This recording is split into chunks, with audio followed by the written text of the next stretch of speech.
మా దగ్గర ఉన్న ఈ సుపీరియారిటీతో ఇరాన్తో ఎలాంటి యుద్ధమైనా చెయ్యగలము, ఇంకొక 2 వారాలలో ఇరాన్ మళ్ళీ కోలుకోలేని దెబ్బ మేము కొట్టగలము అని ఇజ్రాయెల్ వాళ్ళు చాలా ధీమాగా ఉన్నారు.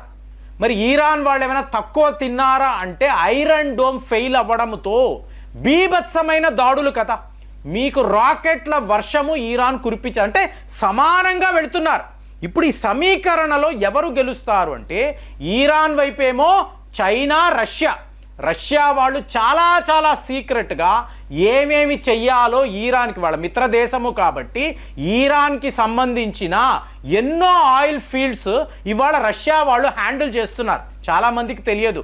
అలాంటిది ఇటువైపు అమెరికా వాడు తన వద్ద ఉండే అత్యుత్తమమైన ఆయుధాలనంతా కూడా ఇజ్రాయెల్ వాళ్ళకి పంపిస్తున్నారు. కానీ ఇక్కడ మనము గమనించాల్సిన విషయం, ఇప్పుడు భారత్ ఇన్వాల్వ్మెంట్ అన్నప్పుడు ఇక్కడ